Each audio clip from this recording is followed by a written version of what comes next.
El 21 de octubre de 2024, uno de los pandilleros más despiadados de la Mara Salvatrucha recibió lo que se merecía: 39 años de prisión. Vladimir Antonio Arévalo Chávez, mejor conocido como el Vampiro de Montserrat, un desgraciado que durante años sembró terror en las colonias del centro de San Salvador, finalmente cayó bajo el peso de la justicia salvadoreña. ¿Y vos sí crees que conoces todo sobre las lacras de la MS-13? Déjame decirte que la historia de este criminal es una de las más oscuras que vas a escuchar.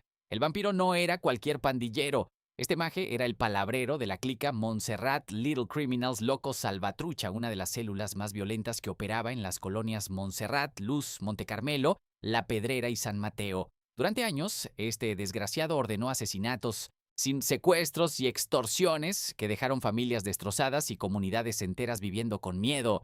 Pero gracias al trabajo incansable de la Fiscalía General de la República y al liderazgo del presidente Nayib Bukele, esta escoria ahora enfrenta las consecuencias de cada gota de sangre inocente que derramó. Lo que estás a punto de descubrir no es solo la historia de un criminal común, es la historia de cómo un asesino que creyó estar por encima de la ley, que se burló de la justicia durante décadas, finalmente fue aplastado por el sistema que hoy protege a los salvadoreños. Desde el homicidio brutal que lo llevó a la condena hasta el destino que le espera en el Secot, esta es la caída del vampiro de Montserrat. Vladimir Antonio Arévalo Chávez nació el 30 de octubre de 1975 en el departamento de La Libertad, El Salvador. Pero ese nombre, pues el que aparece en su acta de nacimiento, no significa nada en las calles donde este desgraciado forjó su reinado de terror. Para las comunidades que sufrieron bajo su sombra, él siempre fue conocido como el Vampiro de Montserrat. Y ese apodo no era casualidad. Como un maldito parásito que chupa la vida de sus víctimas, este criminal se alimentó durante décadas del sufrimiento, el miedo y la sangre de familias inocentes que solo querían vivir en paz. La historia del vampiro comenzó en los años 90, cuando El Salvador apenas salía de la guerra civil y las pandillas empezaban a consolidarse como una plaga que carcomería el tejido social del país. En esa época oscura, cuando muchos jóvenes cayeron en las garras de la Mara Salvatrucha, Vladimir decidió entregarle su alma al diablo. Se unió a la MS-13, específicamente a la clica Montserrat Little Criminals Locos Salvatrucha, una célula que operaba en el corazón de San Salvador y que se convertiría en sinónimo de violencia extrema. Pero el vampiro no era un simple soldado raso de la pandilla, pues este maje tenía ambiciones más grandes, más oscuras. Con el paso de los años, a punta de sangre y traición, fue escalando posiciones dentro de la estructura criminal hasta convertirse en el palabrero de la clica. ¿Y qué significa ser palabrero en la jerarquía de estos desgraciados? ¿O significa ser el jefe máximo de la célula, el que da las órdenes, el que decide quién vive y quién muere, el que controla cada extorsión, cada asesinato, cada acto de terror que se comete en el territorio bajo su dominio? El territorio del vampiro era vasto y estratégico. Las colonias Montserrat, Luz, Monte Carmelo, Hostia La Pedrera y San Mateo, todas ubicadas en el centro de San Salvador, cayeron bajo el control absoluto de esta escoria y su clica. Estas eran zonas densamente pobladas, llenas de trabajadores honestos, de familias que luchaban día a día por salir adelante, de cipotes que solo querían estudiar y tener un futuro mejor. Pero el vampiro y sus lacras convirtieron esos barrios en infiernos donde nadie podía vivir tranquilo. Imagina por un momento lo que significaba vivir bajo el yugo de este criminal, despertarte cada mañana sin saber si ibas a regresar vivo a tu casa, tener que pagar extorsión solo para mantener abierto tu negocio, ese puesto de frutas o esa tienda que era el sustento de tu familia, ver cómo tus hijos crecían con miedo, cómo dejaban de jugar en las calles porque en cualquier momento podían aparecer los pandilleros, escuchar balaceras en la madrugada y preguntarte si esta vez la víctima sería tu vecino, tu hermano, tu padre. Esa era la realidad que el vampiro y la clica Montserrat Little Criminals impusieron durante años. Y es que este desgraciado no gobernaba con autoridad moral ni con respeto ganado. Gobernaba con puro terror. Su palabra era ley en esas colonias. Y quien se atreviera a desafiarlo, quien se negara a pagar la extorsión, quien simplemente le cayera mal o levantara sospechas de estar hablando con la chota, firmaba su sentencia de muerte. El vampiro no tenía piedad, no conocía el perdón, no entendía de inocencia. Para él todos eran herramientas para mantener su poder o amenazas que había que eliminar, pero el alcance criminal del vampiro no se quedó solo en El Salvador. Este maje, y con su mentalidad retorcida y su ambición sin límites, eventualmente se convertiría en una pieza clave del llamado Programa México, de la MS-13. Mientras en su país natal ordenaba asesinatos y extorsiones, también participaba en operaciones transnacionales que involucraban narcotráfico, alianzas con carteles mexicanos y el control de rutas migratorias donde pandilleros de la MS 13 asesinaban a migrantes indefensos. El vampiro había evolucionado de ser un simple pandillero de barrio a convertirse en un operador internacional del crimen organizado. Durante años, mientras las familias salvadoreñas sufrían, mientras madres lloraban a sus hijos asesinados, mientras comerciantes veían cómo sus negocios quebraban por las extorsiones, Vladimir Antonio Arévalo Chávez vivía como rey. Se movía con impunidad, protegido por una red de complicidad, por un sistema judicial que en ese entonces no tenía los dientes suficientes para morderlo, por una realidad donde los pandilleros parecían ser más poderosos que el Estado mismo. El vampiro se burlaba de la justicia, se reía de las autoridades y seguía sembrando terror. Pero vos sabés que este desgraciado cometió un error que eventualmente lo llevaría a su caída. Creyó que podría escapar para siempre, que la justicia nunca lo alcanzaría, que su poder era eterno. No contaba con que llegaría un gobierno decidido a recuperar El Salvador de las garras de estos criminales. No contaba con que el presidente Nayib Bukele implementaría un régimen de excepción que no les daría tregua. Y AME no contaba con que la Fiscalía General de la República trabajaría incansablemente para construir casos sólidos contra cada uno de estos desgraciados. El vampiro de Montserrat, ese palabrero que durante décadas fue el terror de las colonias del centro de San Salvador, finalmente tendría que enfrentar las consecuencias de sus actos. Pero antes de llegar a ese momento de justicia, tenemos que conocer la magnitud real de su reinado de sangre, porque lo que este criminal hizo no fueron solo delitos en papel, fueron vidas destruidas, familias destrozadas, sueños asesinados, y cada uno de esos crímenes merece ser contado para entender por qué este desgraciado se merece cada segundo que va a pasar pudriéndose en el CECOT. Si hay algo que define al vampiro de Montserrat, no es su astucia ni su liderazgo, es la brutalidad despiadada con la que ejerció su poder. Durante años, este desgraciado convirtió las colonias bajo su control en territorios donde la vida humana no valía nada. Cada decisión que tomaba, cada orden que daba, dejaba un rastro de sangre, dolor y familias destrozadas, y entre todos los crímenes que cometió, hay uno en particular que se convirtió en su perdición, el asesinato brutal de un hombre inocente el 30 de septiembre de 2014. Ese día en la colonia Montserrat, una de las zonas que el vampiro controlaba con mano de hierro, las lacras de su clica recibieron una orden directa de su palabrero. La víctima, cuya identidad las autoridades protegen por respeto a su familia, había cometido el error de llamar la atención del vampiro. Tal vez fue porque se negó a pagar extorsión, o tal vez porque levantó sospechas de estar colaborando con las autoridades, o tal vez simplemente porque este criminal desgraciado decidió que era hora de enviar un mensaje de terror a la comunidad. La razón exacta se perdió en la mente retorcida del vampiro, pero el resultado fue el mismo, una sentencia de muerte. Los pandilleros de la clica Montserrat Little Criminals siguieron las órdenes al pie de la letra, interceptaron a la víctima y la llevaron a la fuerza hasta el fondo de una quebrada en la colonia Montserrat, un lugar apartado donde nadie pudiera escuchar sus gritos, donde nadie pudiera intervenir para salvarlo. Ahí, en ese barranco que se convertiría en su tumba, comenzó una de las ejecuciones más brutales que la fiscalía documentaría años después. La víctima fue sometida a una golpiza salvaje. Los pandilleros, luego siguiendo las órdenes del vampiro, lo torturaron sin piedad. Cada golpe era un recordatorio del poder absoluto que la MS-13 ejercía en esa zona. Cada grito de dolor que salía de la garganta de ese hombre era la confirmación de que, en las colonias controladas por el vampiro, la ley no existía. Solo existía su voluntad, su palabra, su sed insaciable de control a través del terror. Pero la golpiza no fue suficiente para estas bestias. Cuando la víctima ya estaba en el suelo, apenas consciente, sangrando por múltiples heridas, los pandilleros sacaron armas blancas y ahí, en ese momento de brutalidad pura, le causaron heridas mortales con cuchillos y machetes. La víctima murió desangrada en esa quebrada, lejos de su familia, lejos de cualquier ayuda, completamente solo, en sus últimos momentos de agonía. Este asesinato, o tan atroz como innecesario, fue solo uno entre decenas que el vampiro ordenó durante su reinado, pero este crimen en particular tenía algo diferente. Testigos, gente de la comunidad que, aunque aterrorizada, guardó en su memoria los detalles de lo que pasó. Información que años después, cuando el gobierno del presidente Bukele implementó el régimen de excepción y las comunidades finalmente se sintieron seguras para hablar, llegaría a manos de la Fiscalía General de la República. Pero no pensés que el vampiro solo se dedicaba a ordenar asesinatos. Este desgraciado había convertido la extorsión en una industria.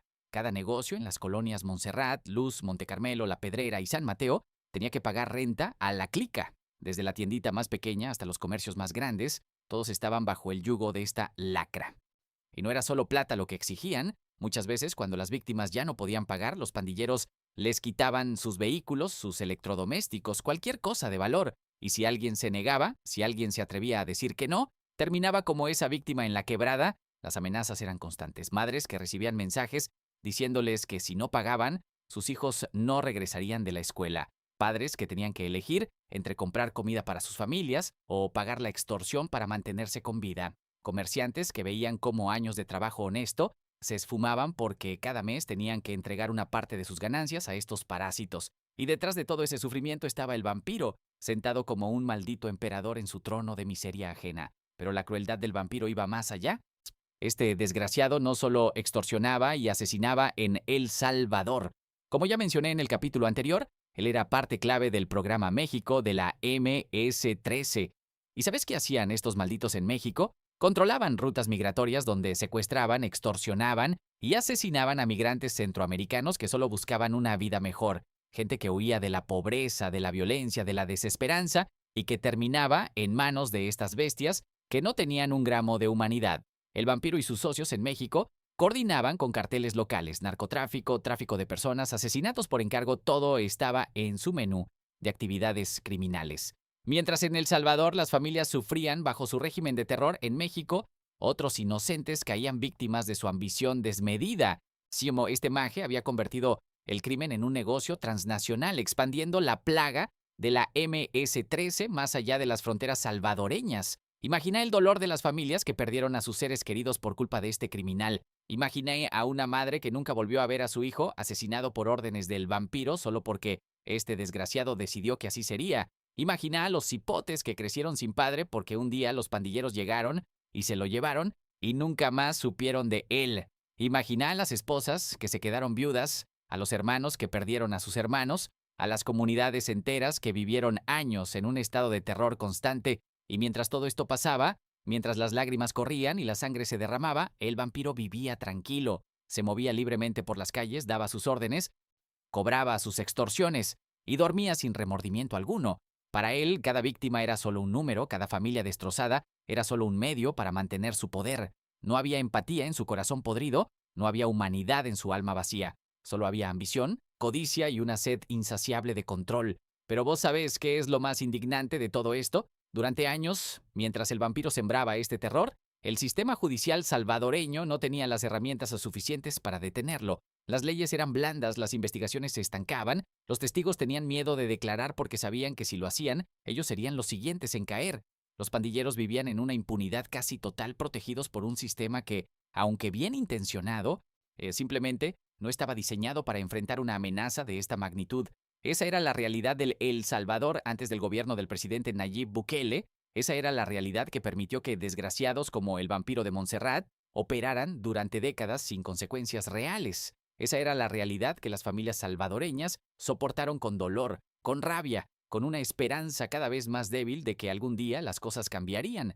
Pero todo reino de terror tiene su límite. Todo criminal, por más poderoso que se crea, eventualmente comete un error. Y el vampiro, en su arrogancia, en su creencia de que era intocable, no vio venir lo que se avecinaba, no vio que el país estaba cambiando, que un nuevo liderazgo estaba tomando las riendas, que la justicia finalmente estaba afilando sus garras. Y cuando intentó escapar, o aun cuando creyó que podría huir de las consecuencias de sus actos, ya era demasiado tarde. Durante años, el vampiro de Montserrat operó con impunidad absoluta en El Salvador, pero este desgraciado sabía algo que muchos criminales eventualmente aprenden de la peor manera. Ningún reino de terror dura para siempre. Y cuando las cosas comenzaron a ponerse calientes en su país natal, cuando el gobierno del presidente Nayib Bukele implementó el régimen de excepción en marzo de 2022 y empezó a meter tras las rejas a miles de pandilleros, el vampiro tomó la decisión de huir. Como la rata que es, abandonó El Salvador y se refugió en México, creyendo que ahí podría continuar con sus actividades criminales sin que la justicia lo alcanzara. Pero la huida del vampiro a México no fue una simple escapada desesperada. Este maje ya tenía contactos establecidos en territorio mexicano desde años atrás. ¿Recordás que te conté sobre el programa México de la MS-13? Pues resulta que el vampiro era una pieza clave en ese programa criminal que la Ranfla Nacional, la cúpula de líderes de la Mara Salvatrucha, había diseñado desde 2015 para expandir sus operaciones más allá de Centroamérica. El programa México era mucho más que una simple extensión territorial de la MS-13. Era un plan estratégico elaborado para diversificar las fuentes de ingresos de la pandilla establecer alianzas con los carteles mexicanos más poderosos y controlar rutas de tráfico que cruzaban México hacia Estados Unidos. Y el vampiro, junto con otros 12 cabecillas de la MS-13, le fueron enviados específicamente para hacer realidad este plan diabólico. ¿Y con quién se aliaron estos desgraciados? Con lo peor del crimen organizado mexicano. Los Zetas, el Cártel del Golfo, el Cártel Jalisco Nueva Generación y el Cártel de Sinaloa, todos en algún momento trabajaron con la MS-13. Estas alianzas no fueron casuales. Los pandilleros salvadoreños ofrecían algo que los carteles necesitaban: mano de obra para el tráfico de personas, control de rutas migratorias y la disposición de hacer el trabajo sucio que incluso los narcos más duros preferían delegar. El negocio principal del vampiro y sus socios en México era la explotación brutal de migrantes. Imagina la ironía: pandilleros salvadoreños, muchos de los cuales habían migrado o tenían familiares que habían migrado a Estados Unidos, ahora extorsionaban y secuestraban y asesinaban a otros centroamericanos que solo buscaban el sueño americano. Con el permiso de los carteles mexicanos, la MS-13 controlaba puntos clave de las rutas migratorias y cobraba tarifas de protección a grupos de migrantes que intentaban cruzar hacia Estados Unidos. Pero no era solo cobrar una cuota y dejarlos pasar. Estos desgraciados torturaban a quienes no podían pagar, secuestraban a mujeres y niños para exigir rescates a sus familias y asesinaban sin piedad a quienes se resistían o simplemente les caían mal. El dinero que obtenían de esta explotación criminal, junto con armas y grandes cargamentos de marihuana, se utilizaba para financiar las operaciones de la MS-13 en El Salvador y Estados Unidos. El vampiro se estableció específicamente en Celaya, Guanajuato, y una ciudad que se había convertido en uno de los puntos más violentos de México debido a la guerra entre carteles. Ahí, lejos de las autoridades salvadoreñas que lo buscaban, este criminal continuó coordinando operaciones, dando órdenes a su clica en San Salvador y participando activamente en el tráfico de armas hacia El Salvador. ¿Y sabes para qué necesitaban esas armas? En 2015, cuando la supuesta tregua entre las pandillas y el gobierno salvadoreño se terminó, la Ranfla Nacional ordenó incrementar la violencia en El Salvador y Estados Unidos. El vampiro y los demás líderes del Programa México fueron responsables de recaudar más de $600,000 y comprar numerosas armas que luego fueron transportadas ilegalmente a El Salvador para operaciones ofensivas contra las fuerzas de seguridad y la población civil. Mientras vivía en México, el vampiro se sentía seguro. Creía que había logrado escapar, que la distancia lo protegería, que podría seguir operando sin consecuencias.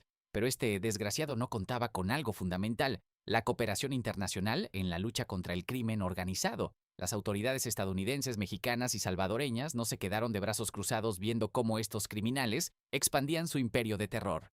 El Departamento de Justicia de Estados Unidos había estado construyendo un caso masivo contra los líderes de la MS-13 involucrados en el Programa México. Documentos, testimonios, intercepción de comunicaciones, todo estaba siendo meticulosamente recopilado.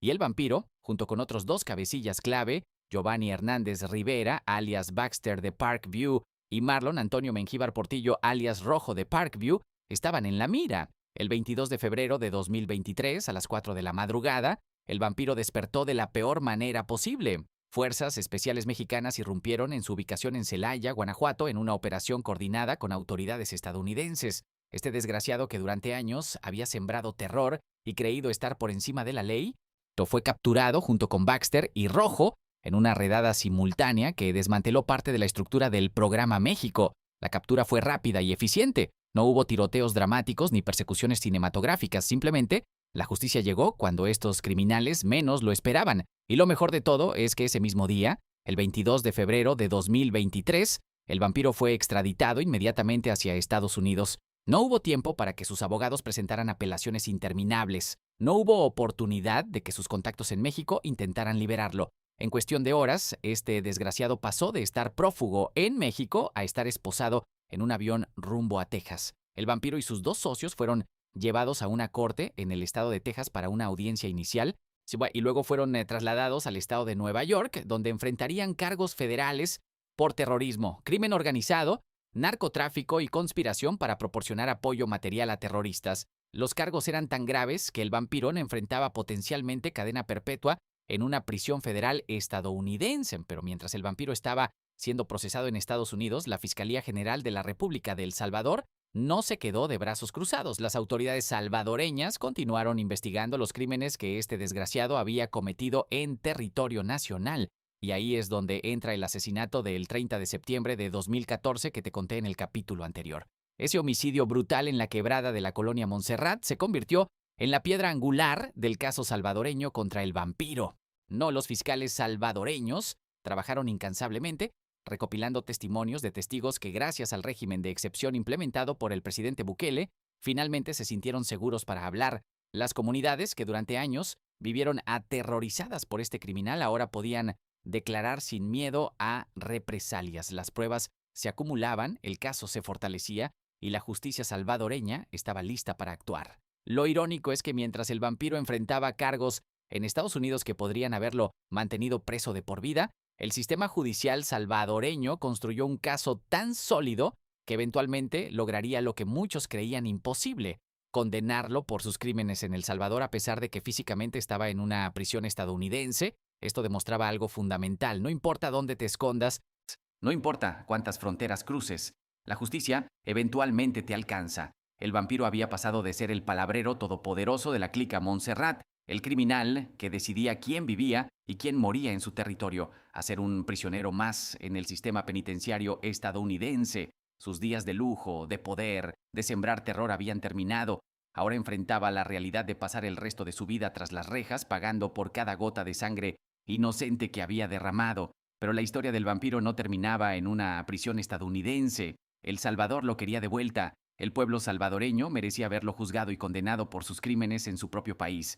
Y la Fiscalía General de la República, con el respaldo del gobierno del presidente Bukele, estaba decidida a asegurarse de que este desgraciado enfrentara la justicia salvadoreña. Lo que vendría después sería un proceso judicial que demostraría al mundo entero que El Salvador ya no era el país donde los criminales hacían lo que querían sin consecuencias. Mientras el vampiro de Montserrat estaba preso en Estados Unidos enfrentando cargos federales por terrorismo, algo extraordinario estaba sucediendo en El Salvador.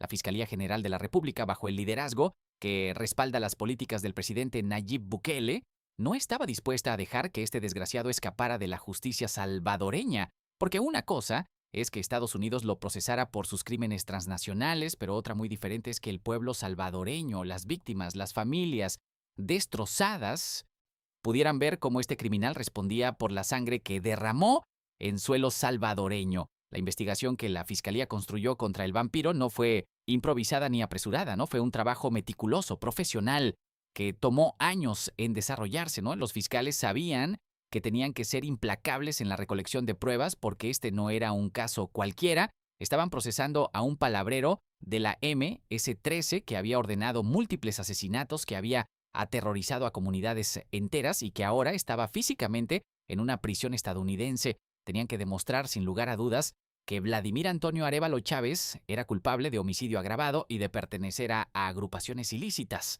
El caso se centró en el asesinato del 30 de septiembre de 2014, ese homicidio brutal en la quebrada de la colonia Montserrat que te conté en el capítulo 2. ¿Y por qué ese crimen en particular? Porque era uno de los casos donde los fiscales tenían las pruebas más sólidas, los testimonios más contundentes, la cadena de evidencia más completa. Este era el crimen que iba a ser la llave para meter al vampiro tras las rejas en El Salvador. Los fiscales trabajaron con las comunidades que habían vivido bajo el terror del vampiro, y aquí es donde el régimen de excepción implementado por el presidente Bukele en marzo de 2022 jugó un papel fundamental. Antes de esa medida histórica, los testigos en las colonias controladas por pandillas vivían con miedo absoluto. Sabían que si declaraban contra un pandillero, ellos o sus familias serían los siguientes en caer. Pero con más de 80,000 pandilleros capturados bajo el régimen de excepción, con la estructura criminal de la MS-13 desmantelada en gran parte, las personas finalmente se sintieron seguras para hablar. Los testimonios que la fiscalía recopiló eran devastadores para la defensa del vampiro. Gente que había visto cómo él daba órdenes, cómo coordinaba operaciones, cómo decidía quién vivía y quién moría en su territorio. Personas que conocían de primera mano el funcionamiento de la clica Montserrat Little Criminals, locos salvatrucha, y que podían confirmar, sin dudas, que el vampiro era el palabrero, el jefe máximo de esa célula criminal. Además de los testimonios, los fiscales presentaron pruebas documentales y forenses que conectaban al vampiro directamente con el homicidio de 2014. Y la escena del crimen en la quebrada había sido procesada meticulosamente. Las lesiones de la víctima, causadas por armas blancas después de una brutal golpiza, coincidían con el modus operandi de las ejecuciones ordenadas por la clica Montserrat. Las comunicaciones interceptadas demostraban la estructura de mando de la pandilla, Todo encajaba para formar un caso hermético contra este criminal. El juicio se llevó a cabo en el Tribunal Quinto contra el Crimen Organizado de San Salvador. Este tribunal especializado fue creado específicamente para procesar casos de pandillas y crimen organizado y estaba equipado con jueces que entendían la complejidad de estas estructuras criminales. Durante el proceso judicial, la fiscalía presentó lo que ellos mismos describieron como abundante prueba para demostrar dos cosas fundamentales: que el vampiro había ordenado y participado en el homicidio de 2014 y que era miembro activo y líder de la MS-13. La defensa del vampiro intentó todas las tácticas posibles. Argumentaron que su cliente estaba en Estados Unidos y no podía defenderse adecuadamente. Trataron de cuestionar la validez de los testimonios de las comunidades. Buscaron cualquier tecnicismo legal que pudiera salvar a su cliente, pero la realidad es que las pruebas eran abrumadoras. El caso que la fiscalía había construido era tan sólido que no había espacio para la duda razonable. Y entonces llegó el momento que todos esperaban. El 21 de octubre de 2024, el Tribunal Quinto contra el Crimen Organizado de San Salvador dictó su veredicto. Vladimir Antonio Arévalo Chávez, alias el vampiro de Montserrat, era declarado culpable de homicidio agravado y agrupaciones ilícitas. La sentencia: 39 años de prisión. 39 años. Deja que ese número se asiente por un momento. Este desgraciado que durante décadas sembró terror, que ordenó asesinatos, que extorsionó a familias trabajadoras, que destruyó vidas sin el menor remordimiento, ahora enfrentaba casi 4 décadas tras las rejas. Y lo mejor de todo es que esta condena fue lograda mientras él estaba en una prisión estadounidense, demostrando que la justicia salvadoreña tiene alcance global cuando se trata de hacer pagar a estos criminales. La reacción en las comunidades que habían sufrido bajo el yugo del vampiro fue inmediata. En las colonias Montserrat, Luz, Monte Carmelo, La Pedrera y San Mateo, donde durante años la gente vivió con miedo, donde los comerciantes pagaban extorsión para mantener sus negocios abiertos, donde las madres temían por la seguridad de sus hijos, finalmente había alivio. El monstruo que los había aterrorizado había sido juzgado y condenado. Los vecinos, que durante años no pudieron dormir tranquilos, que escuchaban balaceras en las madrugadas, que veían cómo sus barrios se convertían en zonas de guerra, ahora podían caminar por sus calles sin ese miedo constante. Los comerciantes que habían perdido años de trabajo pagando renta a la pandilla, ahora podían invertir en sus negocios sin que estas lacras les quitaran todo. Los hipotes que habían crecido viendo violencia, ahora tenían la oportunidad de soñar con un futuro mejor. Esta condena no fue solo un triunfo judicial, fue un mensaje claro y contundente para todos los pandilleros que aún quedaban en las calles. No importa dónde te escondas, no importa cuánto tiempo pase, la justicia salvadoreña te va a alcanzar. El régimen de excepción del presidente Bukele había creado las condiciones para que los fiscales pudieran hacer su trabajo sin que los testigos vivieran aterrorizados. Las reformas al sistema judicial habían fortalecido los tribunales especializados. La coordinación internacional había permitido que un criminal prófugo en Estados Unidos fuera juzgado en El Salvador. Todo el sistema estaba funcionando y el trabajo de la Fiscalía General de la República merece un reconocimiento especial. Estos profesionales dedicados, de que trabajaron incansablemente recopilando pruebas, entrevistando testigos, construyendo un caso hermético, demostraron que cuando hay voluntad política y apoyo gubernamental, la justicia puede funcionar, incluso en los casos más complejos. Ellos no se rindieron. Cuando el vampiro huyó a México, no se conformaron con que Estados Unidos lo procesara, siguieron adelante porque sabían que las víctimas salvadoreñas merecían justicia. El Tribunal Quinto contra el Crimen Organizado también merece elogios por su profesionalismo. Los jueces que dictaron esta sentencia entendieron la gravedad de los crímenes del vampiro, la magnitud del sufrimiento que había causado, y aplicaron la ley con firmeza y justicia. No cayeron en tecnicismos legales que pudieran beneficiar al acusado, no se dejaron intimidar por la complejidad del caso.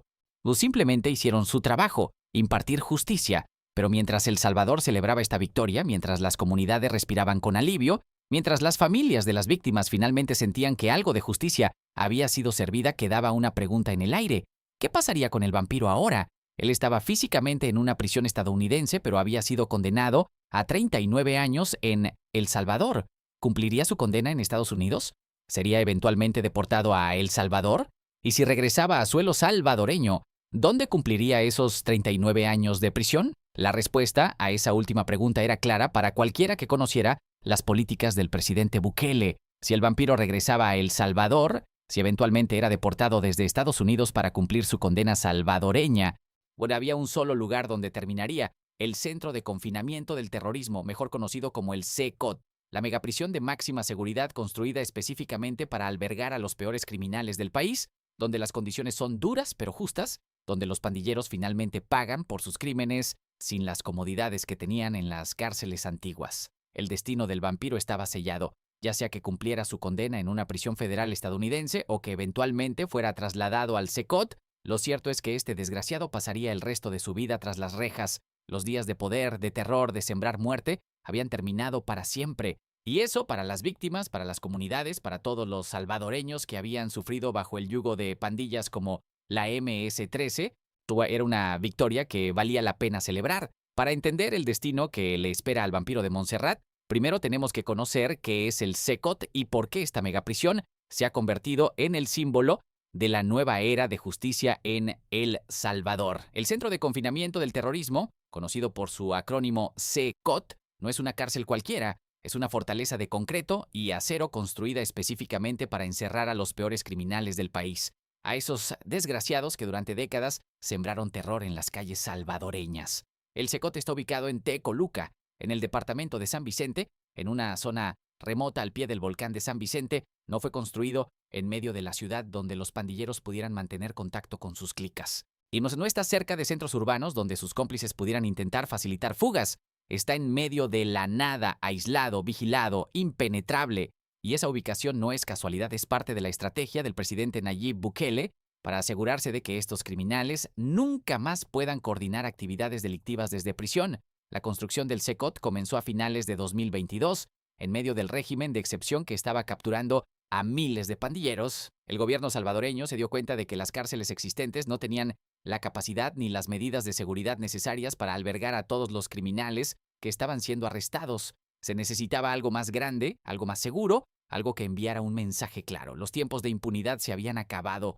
3 empresas salvadoreñas, Omni, Iudisa y Contratista General de América Latina, trabajaron contrarreloj para levantar esta megaprisión. Y en enero de 2023, apenas meses después de iniciar la construcción, el CECOT fue inaugurado. En febrero del mismo año comenzó a recibir sus primeros reclusos. La velocidad con la que se construyó esta fortaleza demuestra la determinación del gobierno de Bukele de no darle tregua a las pandillas. ¿Y qué tan grande es el CECOT? Prepárate, porque los números son impresionantes. La prisión tiene capacidad para albergar hasta 40,000 reclusos, convirtiéndola en una de las cárceles más grandes del mundo. 40,000 criminales pueden ser encerrados ahí simultáneamente. Para que te hagas una idea, eso es casi la mitad de todos los pandilleros que han sido capturados bajo el régimen de excepción.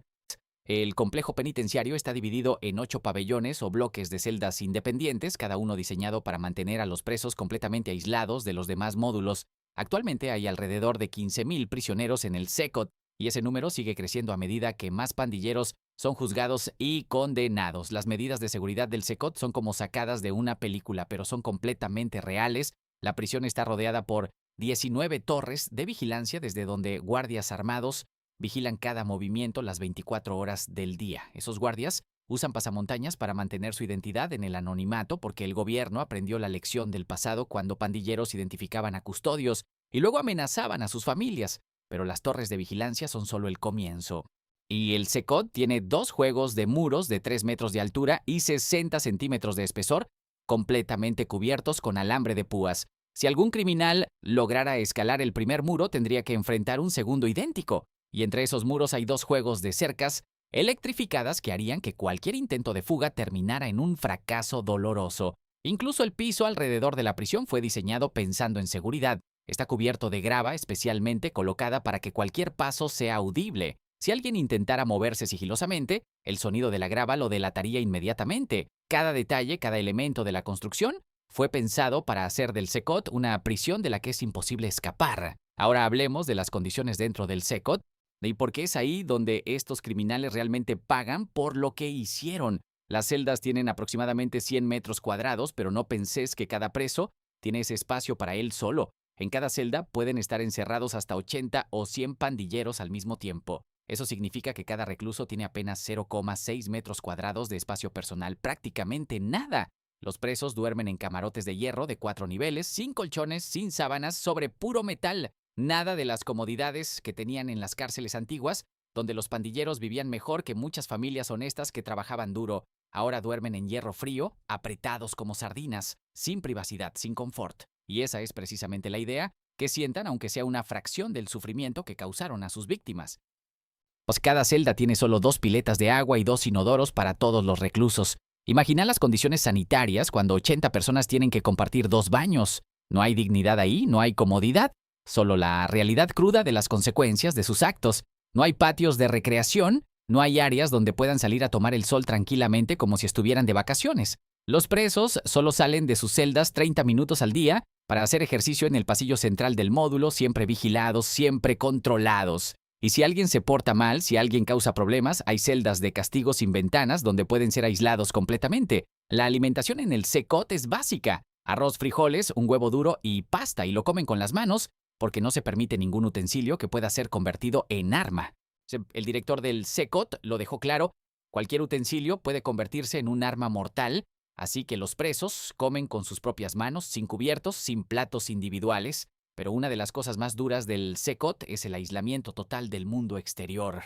No hay visitas familiares como en las cárceles normales. Las familias de estos criminales no pueden entrar a verlos, no pueden traerles comida o ropa, no pueden tener contacto físico con ellos. Los pandilleros están completamente cortados del mundo exterior, y eso incluye comunicaciones. El CECOT tiene tecnología de bloqueo de señal que impide que los celulares funcionen dentro de la prisión. Nada de llamadas coordinando extorsiones desde adentro, nada de mensajes ordenando asesinatos a las cliques que operaban afuera.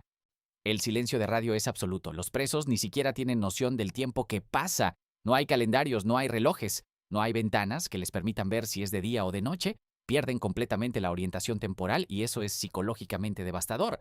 Cada día es igual al anterior, una eternidad de monotonía y dureza. Cuando tienen que asistir a procesos judiciales, no son trasladados a tribunales, las audiencias se realizan por videoconferencia desde una sala especial dentro del CECOT. Y cuando excepcionalmente algún preso necesita ser trasladado fuera de la prisión, por ejemplo para atención médica especializada que no puede ser brindada en la clínica interna del CECOT, los protocolos de seguridad son extremos.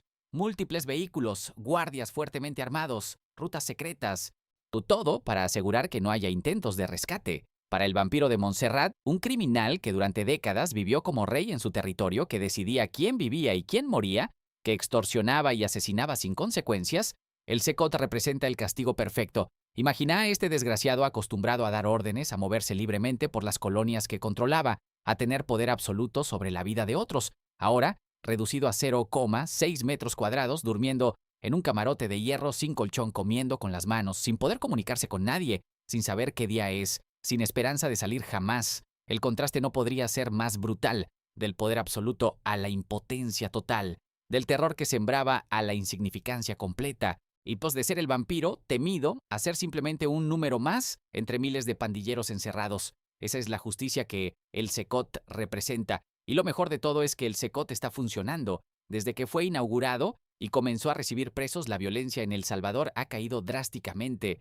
Los homicidios, que antes eran decenas por día, ahora son raros. Las extorsiones casi han desaparecido. Las comunidades que vivían aterrorizadas ahora pueden vivir en paz. El presidente Nayib Bukele ha sido claro: todos los terroristas que planificaron el luto y el dolor en contra del pueblo salvadoreño purgarán sus penas en el CECOT. Y esa promesa se está cumpliendo. Cada pandillero que es condenado, cada criminal que pensó que podría escapar de la justicia, eventualmente termina en esa fortaleza de concreto y acero, pagando por sus crímenes. El CECOT no es solo una prisión, es un símbolo, es la prueba tangible de que El Salvador cambió, de que los tiempos de impunidad terminaron, de que los criminales ya no pueden hacer lo que quieran sin consecuencias.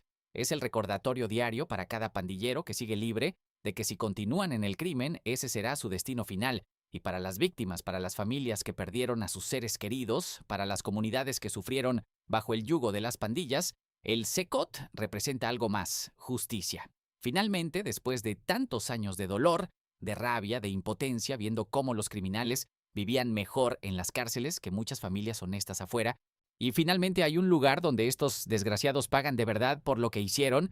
El vampiro de Montserrat, si eventualmente es deportado desde Estados Unidos a El Salvador para cumplir su condena de 39 años, terminará en el CECOT, y ahí en esa celda de 100 metros cuadrados compartida con docenas de otros pandilleros, durmiendo en hierro frío, comiendo con las manos, sin contacto con el exterior, sin poder, sin control, sin esperanza, pasará el resto de su miserable vida. Y cada día que pase ahí será un recordatorio de que la justicia, aunque a veces tarda, siempre llega. La condena del vampiro de Montserrat a 39 años de prisión no es solo la historia de un criminal que finalmente pagó por sus crímenes. Es mucho más que eso, Es el símbolo perfecto de la transformación más radical que El Salvador ha experimentado en décadas. O es la prueba tangible de que cuando un gobierno tiene la voluntad política para enfrentar el crimen organizado, cuando las fuerzas de seguridad reciben el respaldo necesario y cuando las comunidades finalmente pueden hablar sin miedo, la justicia es posible. Para entender la magnitud de esta victoria, tenemos que mirar los números y vos prepárate, porque las cifras son impresionantes. En 2019, cuando el presidente Nayib Bukele asumió el poder, El Salvador registró 2.390 homicidios, 2.390 asesinatos en un solo año. Eso significa más de 6 personas asesinadas cada día, familias destrozadas, madres llorando, cipotes creciendo sin padres, comunidades aterrorizadas. Ese era El Salvador que el vampiro y miles como él habían creado, pero avanzar rápido hasta 2024, el año en que el vampiro fue condenado. ¿Sabes cuántos homicidios hubo en todo ese año? 114. Solo 114 homicidios en todo el año. Y en 2025 la cifra bajó todavía más, apenas 82 homicidios. Lee eso de nuevo. De 2.390 asesinatos en 2019 a solo 82 en 2025. Esa es una reducción del 96,5%, casi el 97% de reducción en homicidios en solo 6 años. El Salvador, que antes era considerado uno de los países más peligrosos del mundo, ahora tiene una tasa de homicidios de 1,9 por cada 100.000 habitantes. Para que te hagas una idea de lo que eso significa, esa tasa está por debajo del promedio mundial y hace de El Salvador el país más seguro del hemisferio occidental, el país más seguro. Deja que eso se asiente. Un país que hace pocos años estaba dominado en un 80% por pandillas terroristas. Ahora es el más seguro de toda América. ¿Y sabes cuántos días sin homicidios ha registrado El Salvador durante toda la gestión del presidente Bukele? 798 días, casi 800 días completos sin que ningún salvadoreño fuera asesinado. Días donde las madres no tuvieron que llorar a sus hijos, donde las familias pudieron dormir tranquilas, donde las comunidades vivieron en paz. Desde que se implementó el régimen de excepción en marzo de 2022 hasta diciembre de 2024, hubo 684 días sin un solo homicidio. Estos no son números inventados, son estadísticas verificadas por la ONU y reconocidas internacionalmente. Son la prueba irrefutable de que las políticas del presidente Bukele están funcionando. Y todo comenzó con una decisión valiente: enfrentar a las pandillas sin titubeos, sin medias tintas, sin el miedo que paralizó a gobiernos anteriores.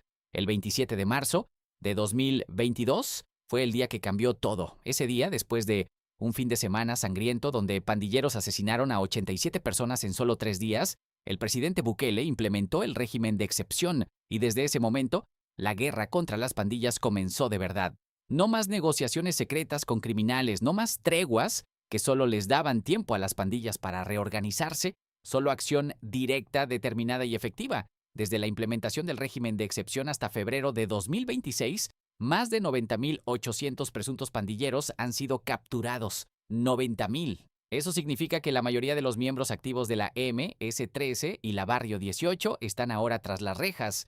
Las investigaciones estimaban que había alrededor de 120.000 pandilleros en total en El Salvador y más de 90.000 ya fueron capturados. La estructura criminal que durante décadas controló el país está completamente desmantelada. Y no es solo captura de pandilleros. Las fuerzas de seguridad han decomisado casi 4.000 armas, muchas de uso militar.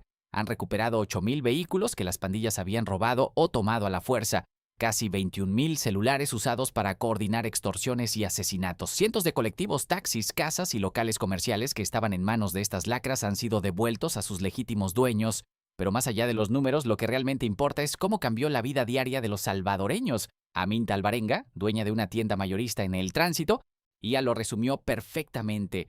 Hoy hay tranquilidad, ya no tenemos extorsiones, el peligro ha pasado. Esa simple declaración representa el sentimiento de millones de salvadoreños que durante décadas vivieron con miedo. Ahora la gente puede caminar de noche sin terror, los hipotes volvieron a jugar en los parques, cualquier persona puede tomar un bus o visitar otro barrio sin miedo a perder la vida. Los comerciantes pueden invertir en sus negocios sin que criminales les quiten todo.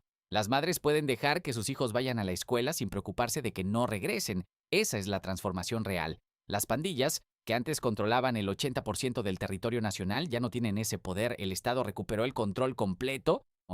Y las comunidades que vivieron años bajo el yugo de desgraciados como el vampiro de Montserrat ahora están libres. Y no es que el miedo haya disminuido un poco, es que prácticamente desapareció por completo. Y todo esto se logró gracias a una combinación de factores. Primero, el plan de control territorial implementado cuando Bukele asumió el poder en 2019. Este plan fue diseñado para actuar en todos los niveles, coercitivo y preventivo, asegurando la recuperación del control territorial por parte del Estado mediante el despliegue estratégico de policía y ejército. Segundo, el régimen de excepción que suspendió ciertas garantías constitucionales para permitir la captura masiva de pandilleros sin los obstáculos legales que antes los protegían. Algunos criticaron esta medida, pero los resultados hablan por sí mismos, de ser el país más peligroso del mundo a ser el más seguro del hemisferio occidental.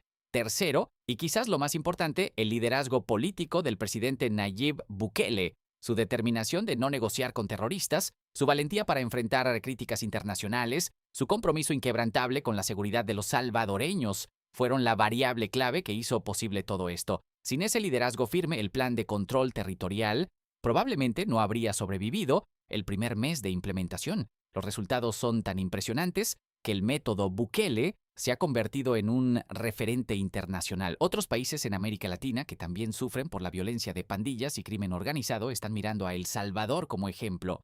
Porque lo que Bukele logró no solo fue reducir homicidios, sino reivindicar la narrativa de las víctimas. Como él mismo dijo en la ONU, ahora son los buenos los que viven libres, sin miedo, con sus libertades y derechos humanos totalmente respetados. Y esa es la clave de todo. Durante décadas, los derechos humanos de las víctimas, de las familias honestas, de los trabajadores, de los cipotes, eran ignorados mientras se defendían los derechos de los criminales. Pandilleros que asesinaban sin piedad recibían protección legal, mientras sus víctimas vivían aterrorizadas. Pero Bukele cambió esa narrativa. Puso a las víctimas primero y los salvadoreños lo apoyaron masivamente, reeligiéndolo con una mayoría abrumadora porque vieron los resultados en sus propias vidas. La confianza en las instituciones de seguridad pública ha aumentado significativamente.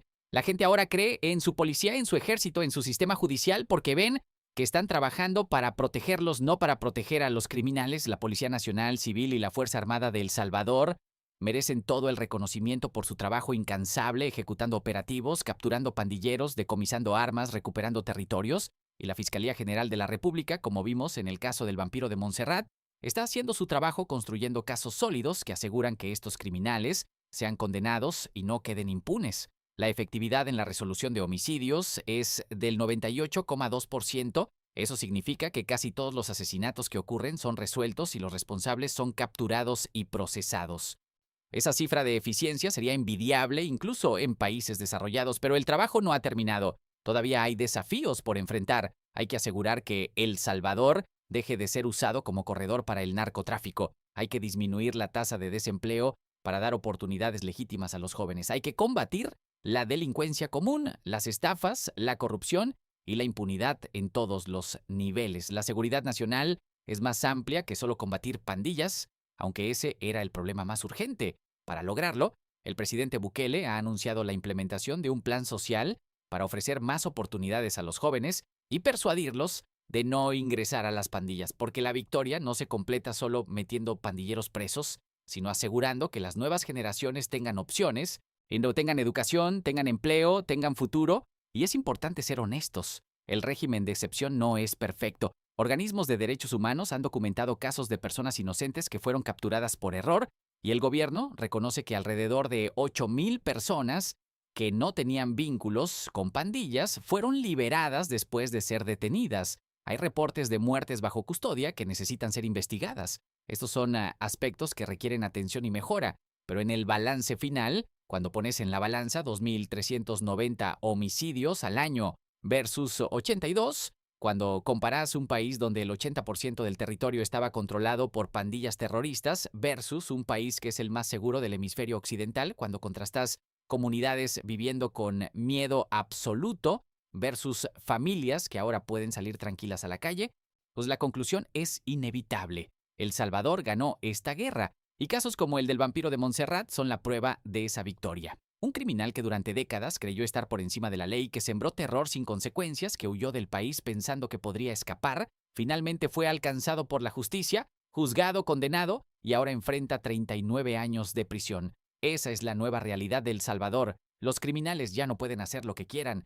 La justicia funciona. El Estado protege a su gente. Los salvadoreños tienen todo el derecho de sentirse orgullosos de esta transformación porque fue el pueblo salvadoreño el que apoyó estas políticas, el que denunció a los pandilleros cuando finalmente se sintió seguro para hacerlo, en el que resistió décadas de terror sin perder la esperanza de que algún día las cosas cambiarían. Y ese día llegó. El Salvador es hoy un ejemplo para el mundo de que sí es posible derrotar al crimen organizado cuando hay voluntad política, estrategia efectiva y apoyo popular. La historia del vampiro de Montserrat no es solo la crónica de un criminal que finalmente cayó, es el reflejo de una transformación nacional de un país que se negó a seguir siendo rehén del terror, de un pueblo que decidió recuperar su futuro de las garras de la violencia.